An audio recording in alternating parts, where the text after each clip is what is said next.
The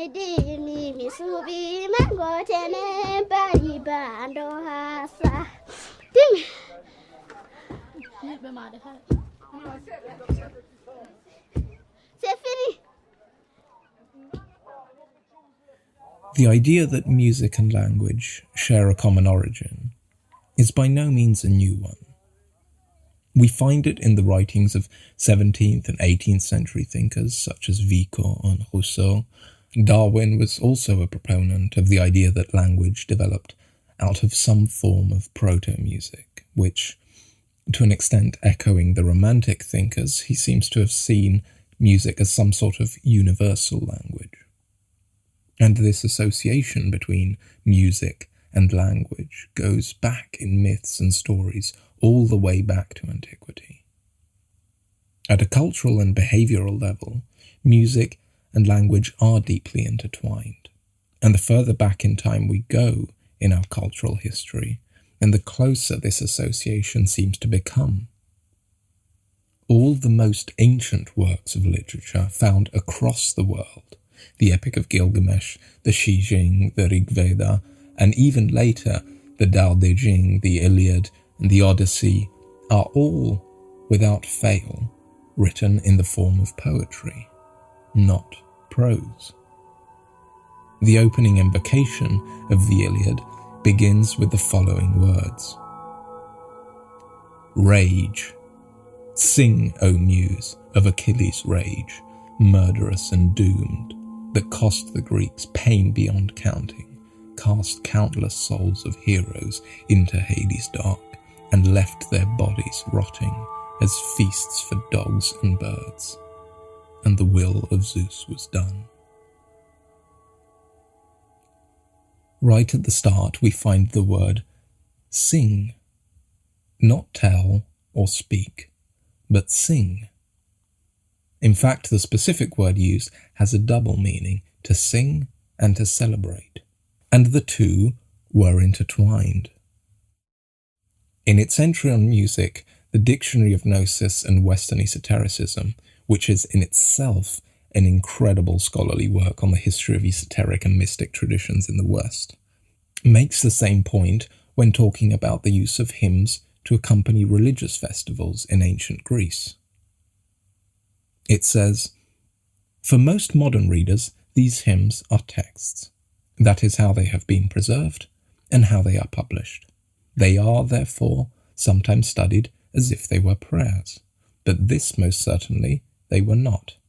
They were, rather, cult songs composed, often in competitions in the context of festivals, by professional poets and singers, to please the deity and extol his or her virtues, and to memorize the deeds of men of past or present generations." In other words, where we now read, they once sang. In traditional cultures, all important occasions were and are marked with song. Cultural continuity was fostered through the singing of songs and ritualized practices. Now, we should not go so far as to think that our pre-literate ancestors would have sung rather than talked. They would have talked just as we do. Rather, what we should be imagining is that anything important, anything worth remembering, was held in communal memory as songs that were passed down from generation to generation, and that a small handful of the songs that existed in the transitional period between oral and written culture were eventually written down and reach us in the forms of ancient poetry and epic poems. The origins of Greek theatre, too, are to be found in musical rituals, in the ecstatic traditions of nature worship of the followers of Dionysius, which we will come back to talk more about when we are discussing the Pythagorean understanding of music. And we find a similar pattern in other cultures. All forms of literature, when traced back to their ancient past, lead to something much closer to music than we might at first imagine. So it's not surprising that in one form or another, the idea that the two are somehow linked has been around for a long time. Often these ideas would take the form of either music evolving out of language or language out of music. As we have seen, Rousseau and Darwin seem to have imagined language emerging out of the primordial singing of our ancestors. And they seem to have been inspired in this by observing the singing behaviours of primates and other animals. Although often in their eagerness they tended to get a bit carried away and to overstate the musical qualities of these animal calls, sometimes even going as far as analysing them in terms of Western musical notation or in relation to specific musical forms that were known at the time. Now, in the second half of the 20th century, in something of a parallel of what we saw in the last episode, this idea was inverted. Instead of language coming out of music, it was posited that language came first. Language came first as an evolutionary adaptation, and then music developed later, culturally, out of it, as more of an offshoot of the same sorts of neural capacities. This idea, as you can imagine, is largely championed by linguists and related social scientists. The most famous example of this music out of language model is Steven Pinker's description of music as auditory cheesecake. Now, what he means by this is that he believes that language evolved first. After all, it has a clear function and a clear adaptive advantage. It is useful in a very obvious way, whereas music's function seems to be much more vague and hard to really pin down. So the argument is that once we had developed the complex auditory and vocal abilities that allow us to make and to decode sounds in the advanced ways that our language abilities require, that we essentially stumbled upon music as something that stimulates that same neural system, in a similar way to how desserts emerged culturally as something that stimulates our taste buds, which is why he calls it auditory cheesecake. However, as Gary Tomlinson very aptly responds to this point, he says, even apple pie has a very deep history, one tied to fruit consumption in our arboreal ancestors, to the need for sugars in hominid diets, and to the advantages of cooking in pre-digesting certain foods already exploited by our ancestors almost 1 million years ago. In other words, what he's referring to here is what he calls biocultural evolution, the symbiosis of biological evolution with the ways in which a species can change the way that they interact with their environment, either through culture, technology, or lifestyle, and that then feeds back onto the biological evolution of the species.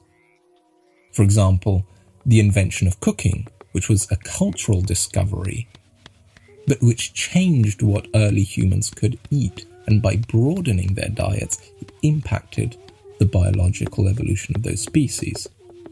Or, as Tomlinson again puts it very well, in any human history of sufficient depth, the sharp dichotomy of technology and evolutionary adaptation will always fade. It is also worth pointing out that the linguist's observation that language has a clear function and music does not rests largely on our modern understanding and observations of these behaviours, and even then through a very narrow lens. It is true that if we observe the modern uses of language, then its usefulness becomes very obvious. We can use it to convey abstract concepts and to convey information about things that are not immediately present, and so on. But all of these uses are very modern. They're very abstract. They require humans with minds like ours, Homo sapiens sapiens, with a sophisticated capacity for abstract thought, hierarchical thinking, and referentiality. But vocalizing and vocal communication have been around much longer than any of these. In fact, we find it even in many other animals. So whatever the first stirrings of language might have been, they certainly would have not taken into account the infinite abstract uses it would have been put to once the modern human mind emerged. To look at modern language and say that modern examples of its functional uses give us an insight into what may lie at the origins of language is to put the cart before the horses. When we say that music's functions are more vague, what we seem to mean is that music appears to be operating at a much deeper level than just semantic meaning and conscious thought. It moves and affects our pre-conscious and pre-rational mind in ways which in a sense are much more ancient. And when we think about it, language too can be in many ways closer to this than we might at first imagine when we talk about it in these purely rationalistic, utilitarian terms as a tool for abstract or functional communication. After all, much of what happens when people talk operates at a much deeper level than just the words they use, but rather at the level of their body language and their intonation and their rhythm. Not so much what they say, but how they say it.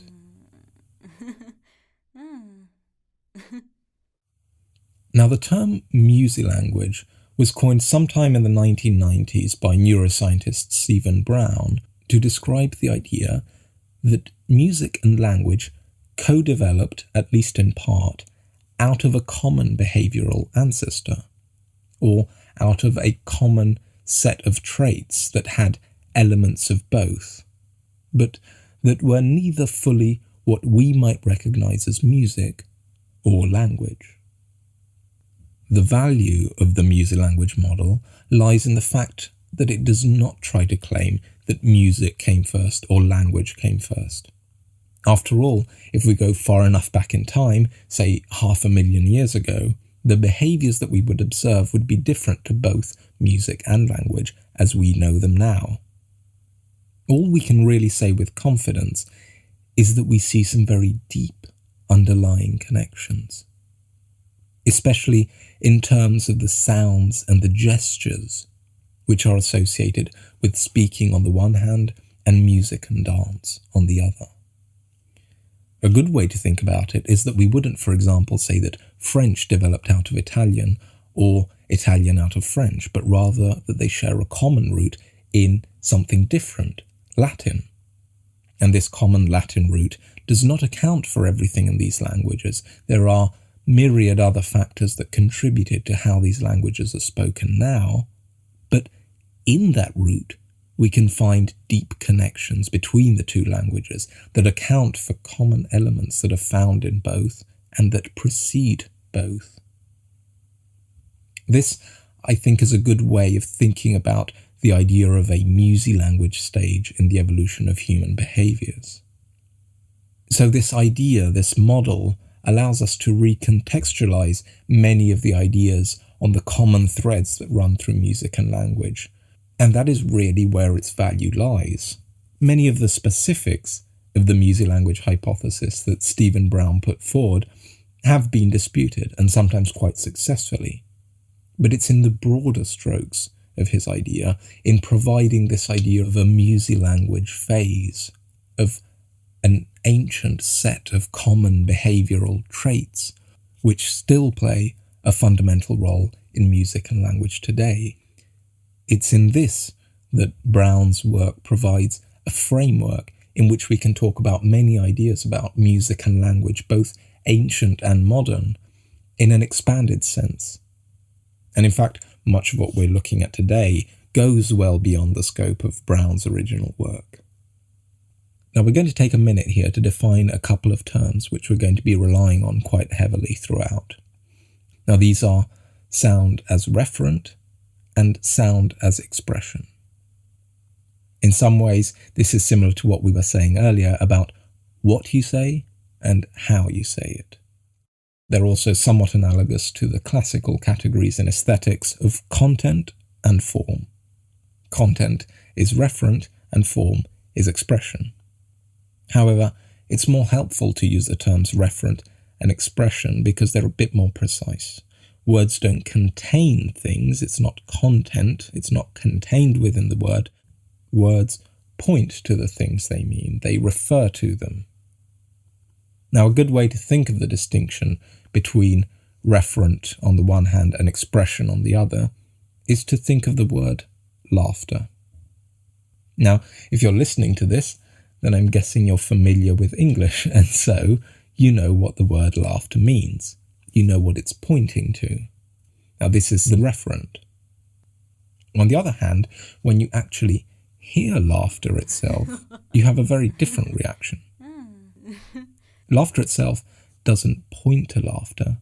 It is laughter. In fact, it doesn't mean anything. It doesn't point to joy. It embodies it. It expresses it. And when we hear laughter, it doesn't engage our conscious mind in the same way that the meaning of a word does, but rather it operates at a much deeper level. It causes something similar to stir within us as well, and to bubble up almost beyond our control. We start laughing too.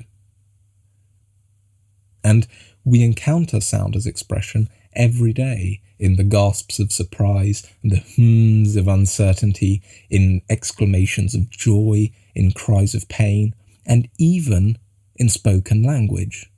Not in the meanings of words, but in all the additional information that we convey when talking through our tone of voice, the rising and falling of intonation, the speeding up and the slowing down, the way in which we emphasize certain words.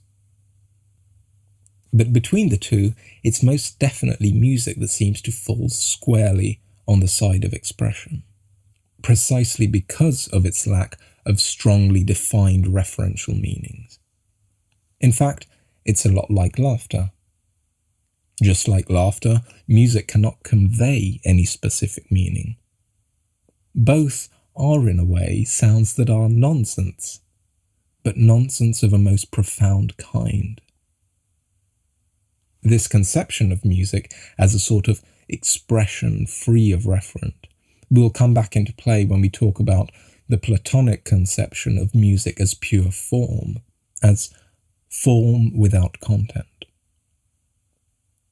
And just as with laughter, when we hear music, we feel compelled to join in, and often we do so without being aware of it, unconsciously tapping our feet or moving in time.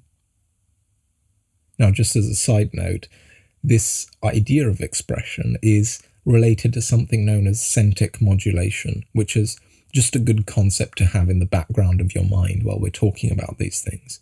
Now, it's basically the idea that there is a correspondence in the way in which intensity is conveyed and is perceived across different kinds of expression, whether that be music or language or gestures and so on, that there is a continuity across these.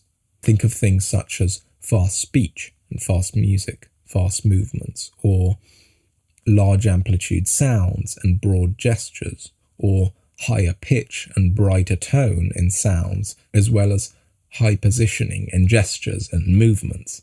Now, all of these diverse things can be associated with energy and exuberance and joy, while sadness, on the other hand, is expressed through lower or descending tones, slower movements, quieter sounds, slumping inward posture. So you can see a certain correspondence there. Anyway, now that we have these ideas of referent and expression in place, we can imagine them forming a continuum. At one end, we have sound as referent. This is words and their meanings in terms of what they point to. And at the other end, sound as expression. And at this end, we find things more like music and some of the other sounds that we've been talking about. On the musical side, we find things such as instrumental music, which, having no specific semantic meanings, is about as close as we can get to the purely expressive end of the spectrum. Then going further along, we find things like song. Now, the lyrics do have semantic meaning, but the musical dimension is still primary. This is why we can, for example, enjoy songs sung in languages that we don't understand.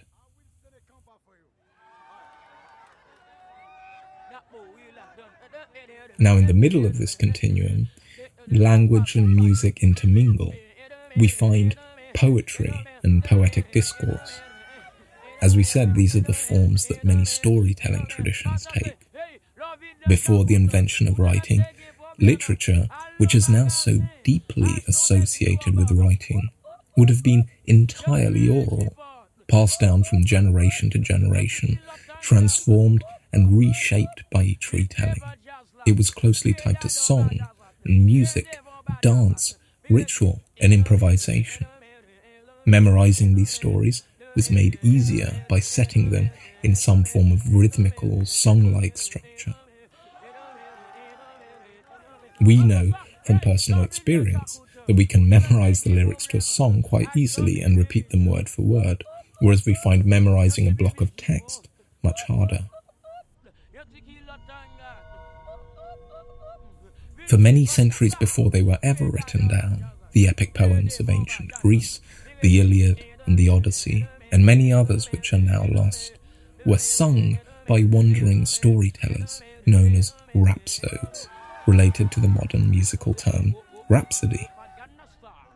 And it comes from the Old Greek word rhaptein, which means to stitch or to weave, plus oide, which was the word for song, and is the same word from the opening of the Iliad that we mentioned before, and is similar to the English word ode.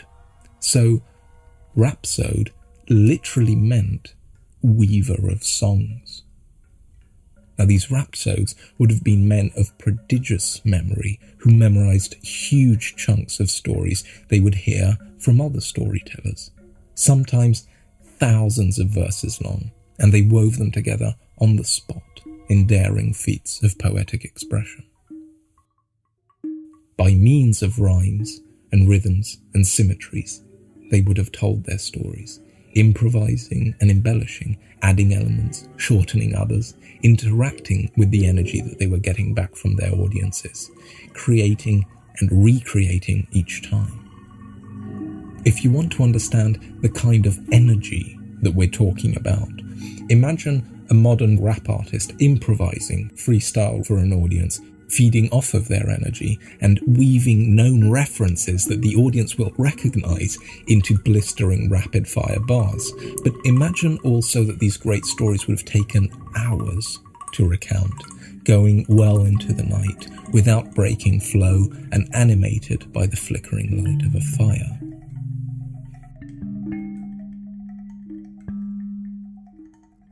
We know from surviving oral traditions that some of these stories were so huge that they would sometimes be told over the course of several days. For this reason, many of these poems open with an invocation to the gods or the muses to grant the rhapsode their spirit and their power, so that the rhapsode might be able to undertake such a feat.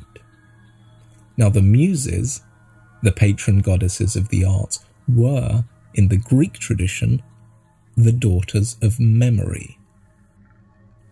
Think about that. And this fact will tell you much of what you need to know about the role and the importance of art in traditional cultures. It's not just a form of expression, it was a repository of memory, of common identity. Like Olympic athletes, the Greek rhapsodes were storytellers who were pushing their bodies and their minds to the limit. And in fact, to them, there wouldn't have necessarily been a distinction between the two. These opening invocations, which we find at the start of epic poems, show glimpses of an ancient worldview that is closer in many ways to animism and shamanism than it is to our modern conceptions of religion. They are invitations for the spirits to enter into their bodies so that literally possessed, in an almost trance-like state, these storytellers might find inspiration, which they knew, in a certain sense much better than even we do now, is something that comes from a place that was mysterious to them.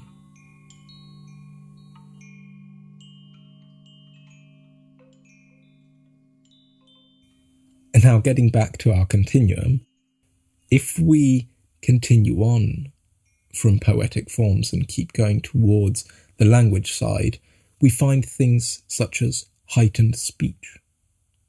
This is the kind of talking which is common in traditional stage plays, somewhere between just normal conversation and poetry. It's not quite fully poetry, but it's not just how we speak day in, day out. The speech patterns and the words tend to be more enunciated and rhythmical than in common speech. Recurring words and rhythmic patterns are emphasized both vocally through stresses and physically with gestures, with the way that the speaker moves. People also often heighten their speech in all other kinds of ways. The way that adults, for example, talk to babies. They speak in a sort of sing-song. They emphasize the patterns of rising and falling tones in their speech and the rhythmical aspects, and all of these help the baby to more easily recognize the recurring speech patterns they hear. There's a lot of work that has been done on how motherese, or the way in which mothers talk to babies, is a fundamental part of what helps the baby better acquire those language skills at a very early age. Now, as we have seen from this continuum, musical expression and speech are deeply intertwined. In fact, many forms of vocal expression across cultures fall somewhere in the middle of this continuum, neither just speech nor just music, but something that shares elements of both, sometimes almost in equal measure. Listen, for example, to this chant which was recorded at a wedding in a small village in Mali.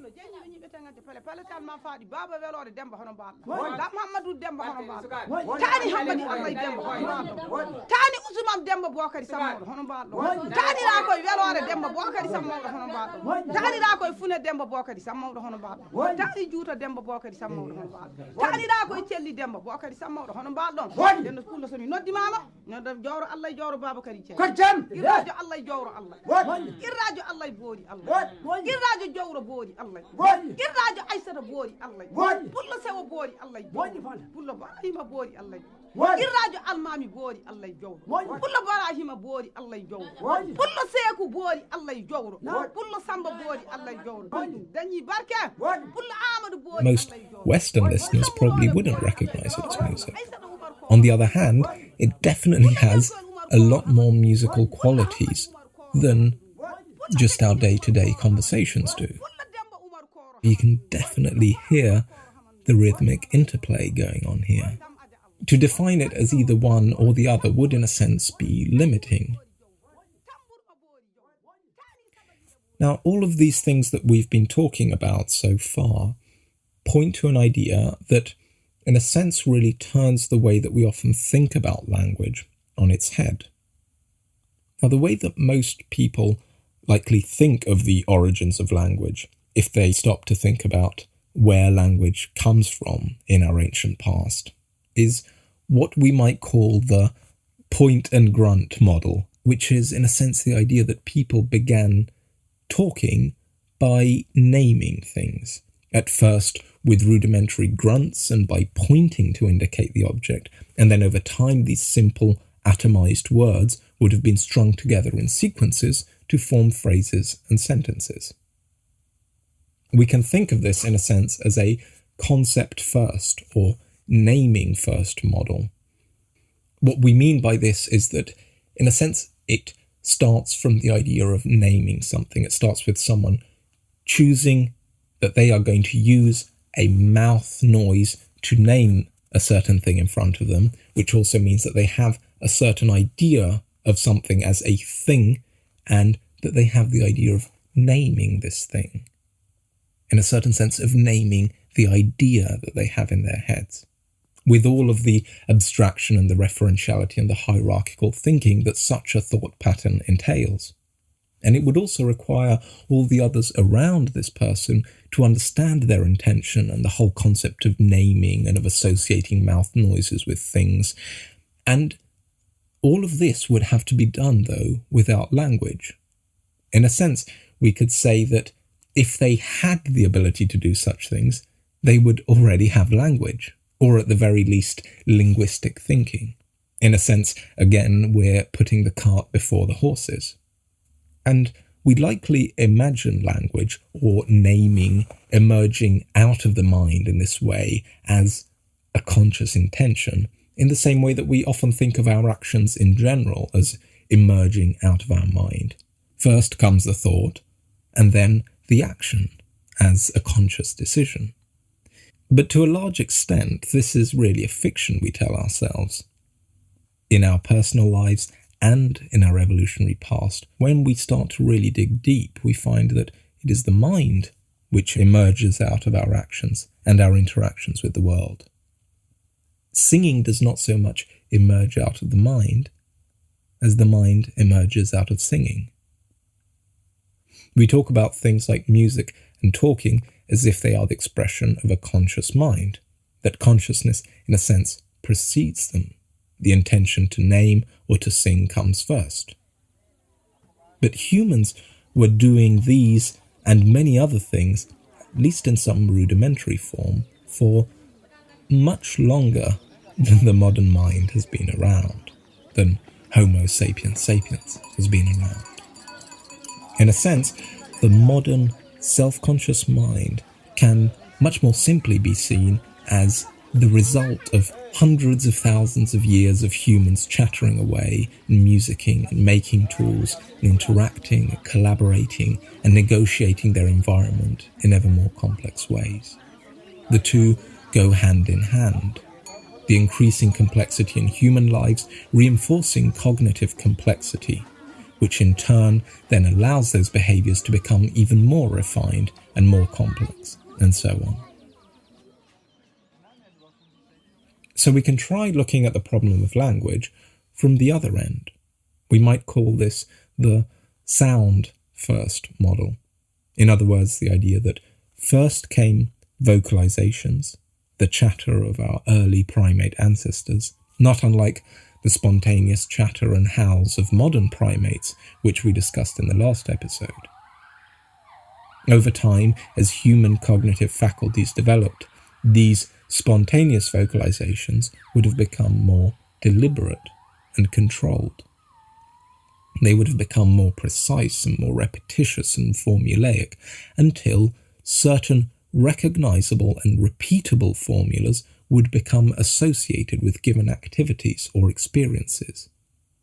And in a sense, this association between mouth noises and the surrounding world would only much later come to be consciously recognized as a tool that could be used and manipulated in a deliberate way, as we do with language today.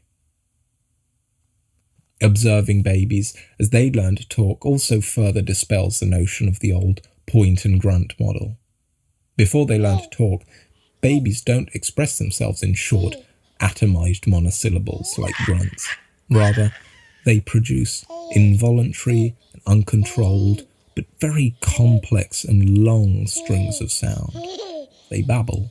Sometimes it seems just for the sake of making sound.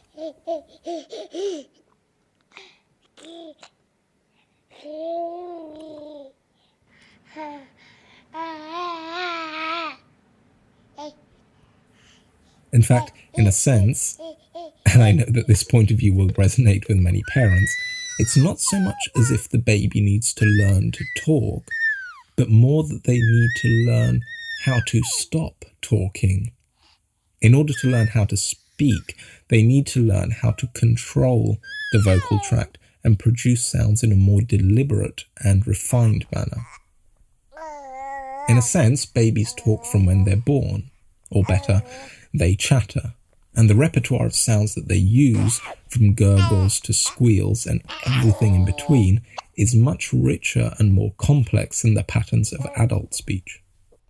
And over time, by hearing certain vocal patterns around them over and over, these start to become recognizable, and they become associated with certain experiences through which these sounds begin to acquire meaning.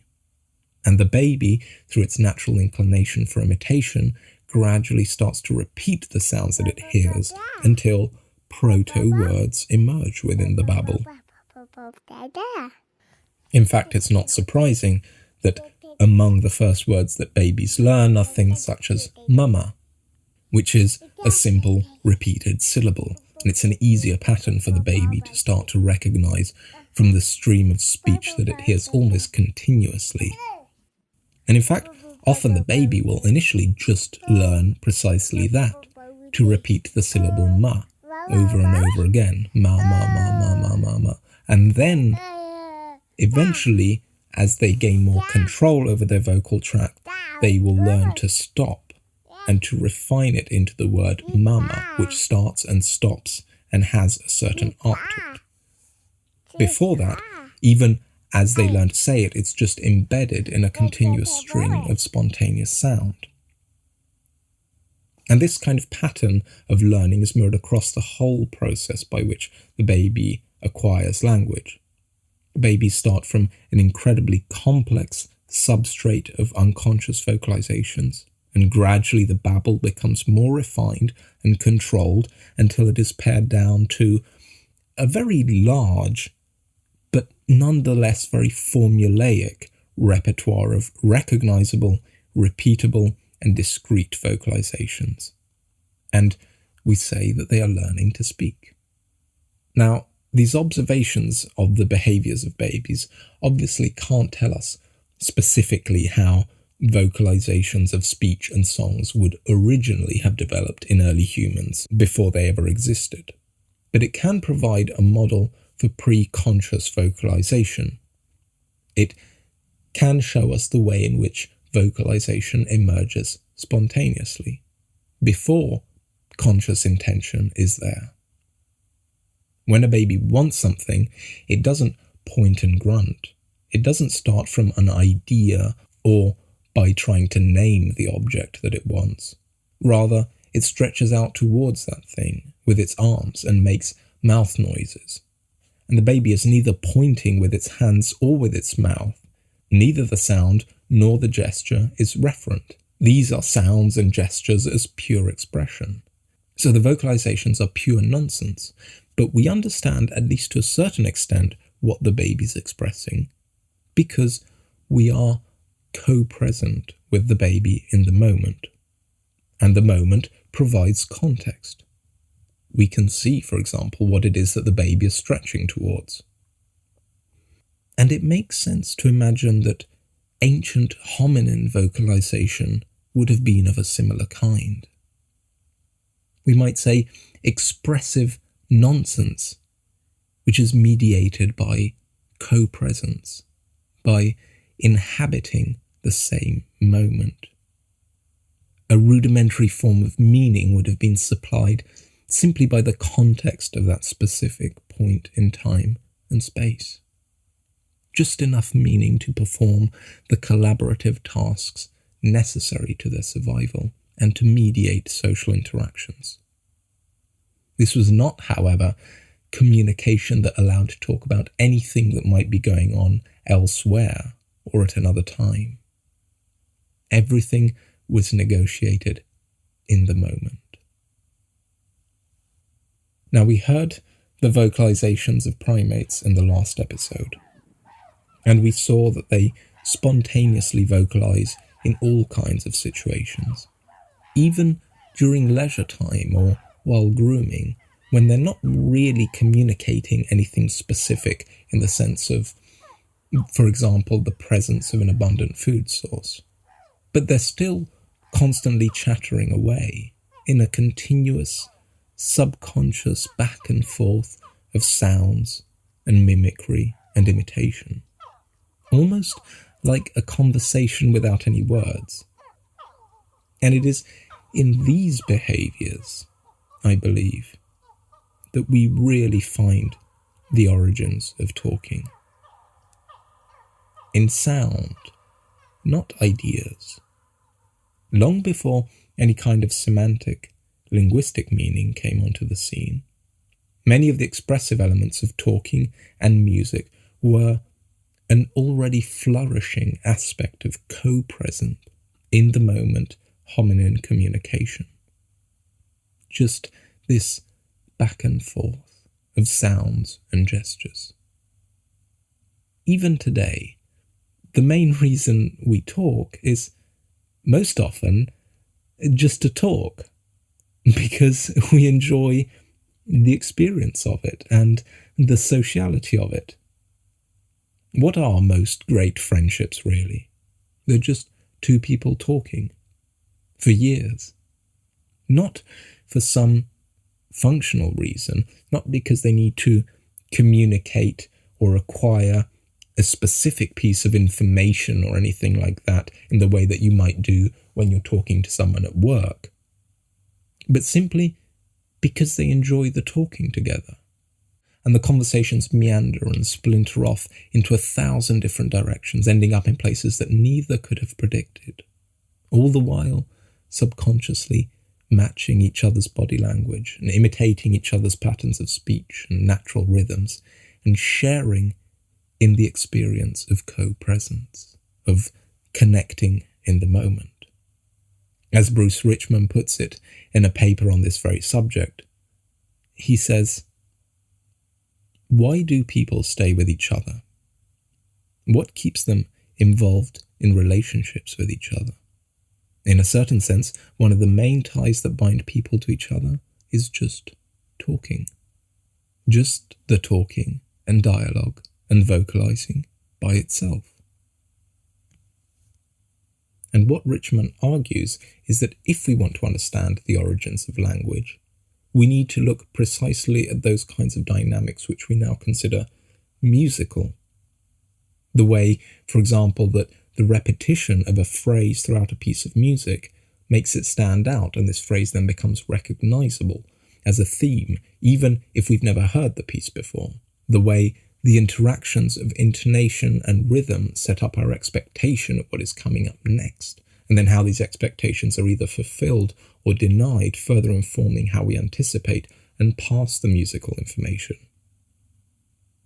He argues that it was repetition and formulaicness, rhythmical and intonational predictability that would have made vocal sounds recognizable and repeatable by others.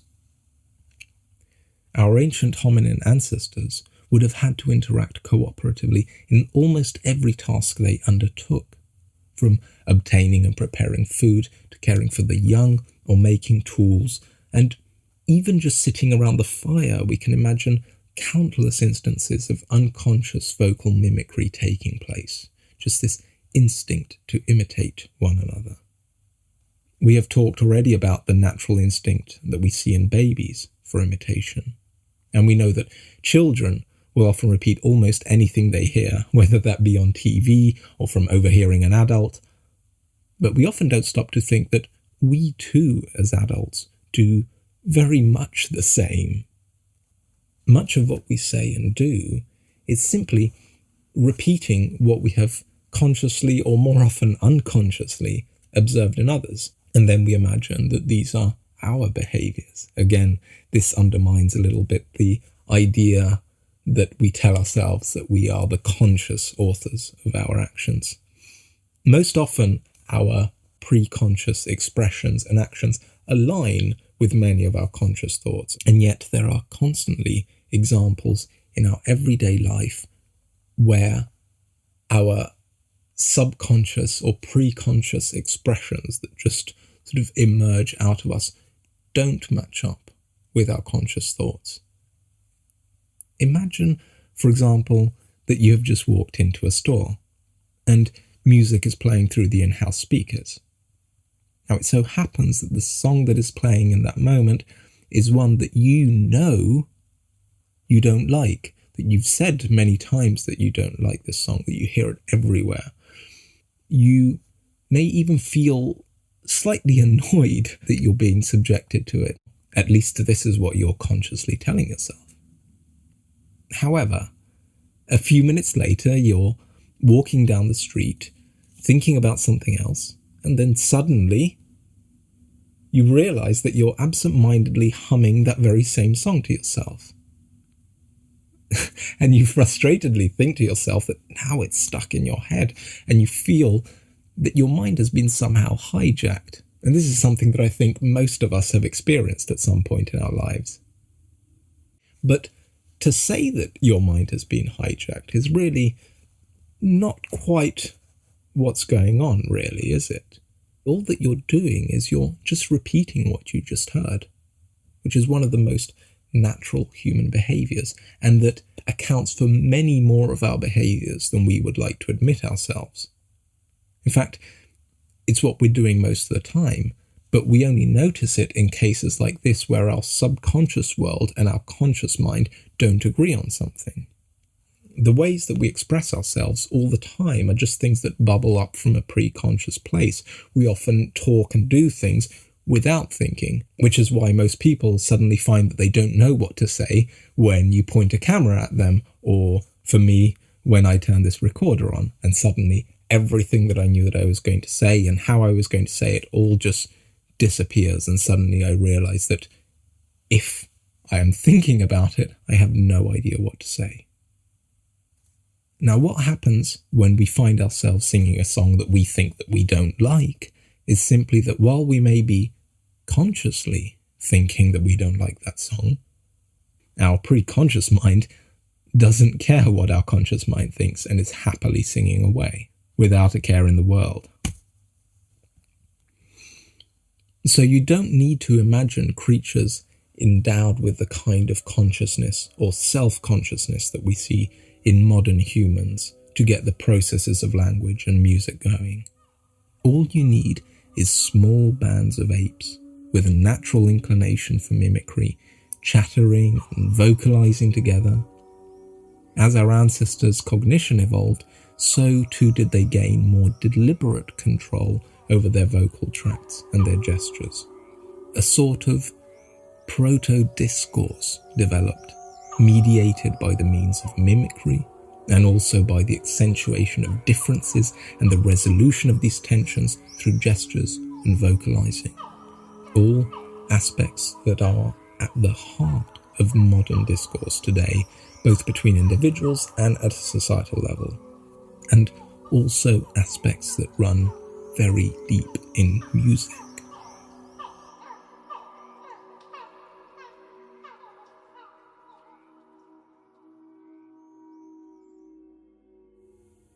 And so this brings us to a final question.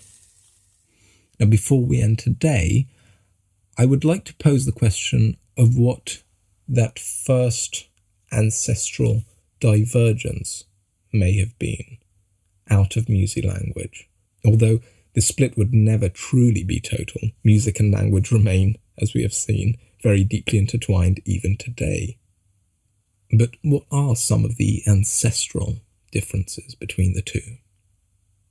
Now, to consider this kind of question, I think it's worth looking at very fundamental things at the level of sound or gesture that say music does and language doesn't, or vice versa. Now, bear in mind that these are my own speculations. They're thoughts that came into my head while I was reading and writing notes for this episode. But it seems to me that one of the most interesting and striking differences, at least from the cases of the languages that I know, is that there seem to be no words where the same syllable repeats consecutively 3 times. For example, in English you have a word like banana, where you have na-na, the repetition of that syllable, but you don't have words like banana-na, where that syllable repeats 3 times. And even as you say it, it almost seems like you should be singing it. Banana-na. There's a certain almost intrinsic musicality, even from someone with as terrible a voice as me. And the addition of that one syllable seems to take it further away from speech and closer to song. And you may remember what we said last episode about a grouping of 3 being the smallest unit that we can begin to consider rhythmically. And I think that this is, in a sense, just the same thing, but we're looking at it from the other side, from the side of language, rather than from the side of music. And in a second, you'll see why this aspect of the 3 syllables could be quite revealing. Now, we can imagine that as human cognition developed, we would start to see the emergence of referentiality as a modality of thought, as we said earlier, sound which points to something else. And I think that in the emergence of referentiality, we can start to see the split between music and talking, or music and language, not just in terms of their functions, but also in terms of their sounds. It's not just that music and language have different functions, the sounds are organized in different ways. And you see, with the emergence of referentiality, once a sound can stand for other things out there in the world, it can also stand for other sounds. And so redundant sounds are reduced to smaller, more practical and more easily replicable sound units. Think back, for example, to the baby learning to say mama. Now at first, they just learn to repeat the syllable ma. So they might repeat it twice, but they might also repeat it 3 or 4 times, or it might be lost somewhere in some stream of babble. And only later do they learn to drop the redundant repetitions. Similarly, we can imagine something of this kind happening in our early human past. Through these mechanisms of mimicry and repetition and association, we can imagine vocal sounds becoming associated with different things within a group. This is the place where we make this sound. This is the sound we make during this activity. And that these vocalizations would have been uttered over and over by the individuals while in that place or doing that activity. In a certain sense, we might say almost in a kind of random pattern, just as chimps might make certain sounds, not necessarily organized in a certain structure, but there's certain kinds of sounds that they make while grooming, and then others that they make when discovering food, and others again when they're competing with other groups. And as our ancestors' referential cognitive abilities developed, as they developed this sense of referentiality, that these repeating vocal patterns would gradually have come to be associated and eventually even to stand for these things to a certain extent. Maybe not quite like a name, but something that had some of those functions. And once you're using sounds to point to specific things in the world, something becomes immediately apparent. If you want to say this place or that place, then you don't need to repeat that associated sound over and over and over again. Just a single repetition will do if the sound is recognizable enough on its own. And in fact, the repetition in a sense becomes a hindrance. Let's say you repeat the same sound 4 times to indicate one place, and then to indicate another place you repeat that same exact sound but 5 times. Now, that makes it very hard for your interlocutor to know if you're talking about this place or about that place. Did that person say that sound 4 times or 5 times? It's just not that easy to pick out, and it requires you to count. And so the individual sounds themselves have to be distinguishable enough, and the redundant repetitions gradually fade. Even in the cases where you want to indicate a repetition, it is much more efficient to just use a single repetition, like mama, which can stand for as many repetitions of the syllable ma as you want, as the baby quickly discovers. However, that impulse to make sounds together and to repeat them over and over did not simply fade.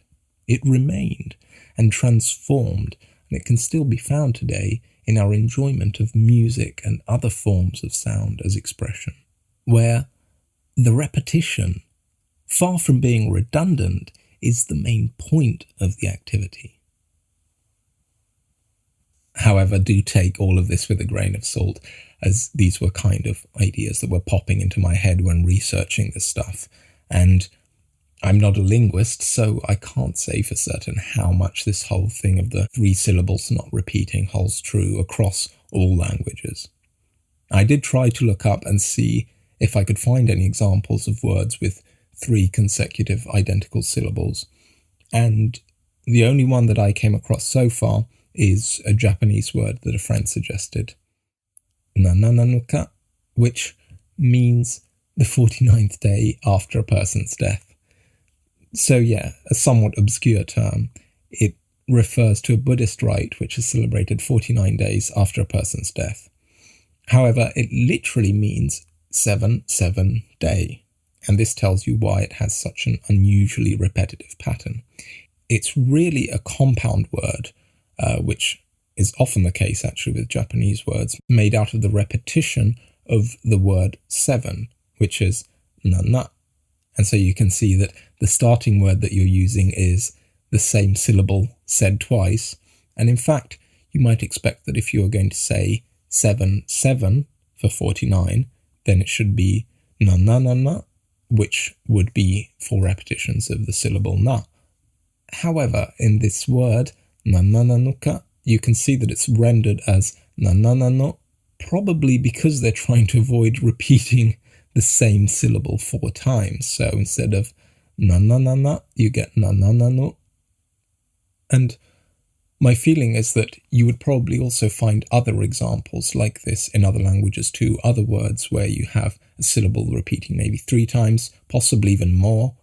But I think that not only is it telling how rare these words are, but I also think that you would often find that most of these words are either compound words or words for numbers, where you often end up with these repetitious structures.